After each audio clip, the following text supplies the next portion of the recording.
হরে কৃষ্ণ। বৃন্দাবনে এক ব্যক্তি ছিল। তো ওই ব্যক্তির একটি মিষ্টির দোকান ছিল, আর ওই ব্যক্তিটি ছিল ভগবানের খুব ভক্ত।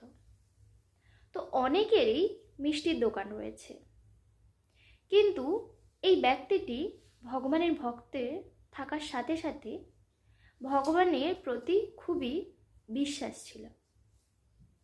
প্রত্যেক মিষ্টির দোকানদাররা কি করে, তারা প্রত্যেক দিন সারাদিন মিষ্টি বিক্রি করে, আর সন্ধে হলে বা রাত্রি হলে, একটু বেশি রাত্রি হলে চলে যায় দোকান বন্ধ করে। কিন্তু ওই ব্যক্তি তো বৃন্দাবনে তার একটি খুব সুন্দর মিষ্টির দোকান ছিল, আর ওই ব্যক্তিটি সারাদিন মিষ্টি বিক্রি করত, আর সে রাতেও তার দোকান খুলে রাখত। কেন না, সে ভাবত যে বৃন্দাবনে তো ভগবান সর্বদা সর্বত্র বিচরণ করছে, আর রাতেও যখন ভগবান বেরিয়ে আসবে, যখন ভগবান তার লীলা করবেন, তো তখন যদি ভগবানের ক্ষুধা পায় বা তৃষ্ণা পায়, তাহলে তেনার তৃষ্ণা মেটাবে কিভাবে। তো তার জন্য তেনার রাতেও দোকানটি খোলা থাকতো সবসময় একইভাবে তিনি তার দোকান খোলা রাখতেন। তো এরকমভাবে তিনি সর্বদা করে গেতেন। তো অনেক বছর অতিক্রান্ত হলো। ওই ব্যক্তিটি অনেক বয়স পেরিয়ে গেল, কখনোই কেউ আসে না, কিন্তু ওই ব্যক্তিটির মনে দৃঢ় বিশ্বাস ছিল যে ভগবান হয়তো একদিন আসবে তার দোকানে আর মিষ্টি গ্রহণ করবে, আর তিনি তখন ভগবানের সেবা করতে পারবেন। তো এভাবে সে বিদ্ধ হতে লাগলো। এমন একদিন এক কিশোর বালক ওই রাতের বেলায় ওই ব্যক্তির মিষ্টির দোকানে এসেছিল। তো এসে ওই ব্যক্তিটিকে বলতে লাগলো যে একটি বিশেষ মিষ্টি যেন তাকে দেওয়া হয়।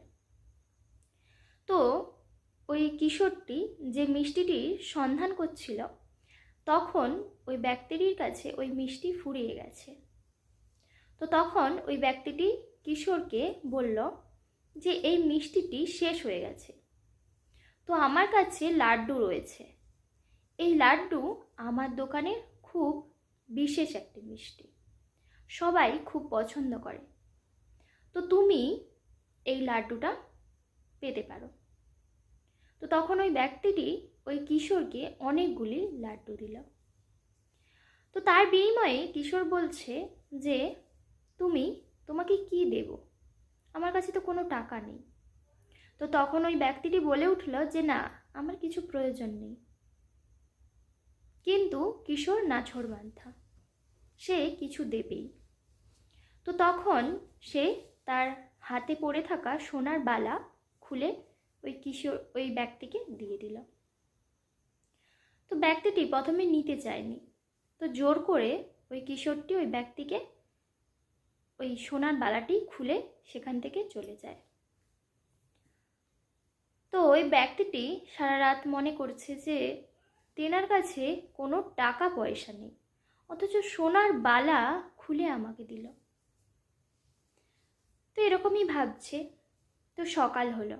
এদিকে বাঁকে বিহারীর মন্দিরে খুব হুলুস তুলুস পড়ে গেছে যে ভগবানের একটি হাতের সোনার বালা পাওয়া যাচ্ছে না।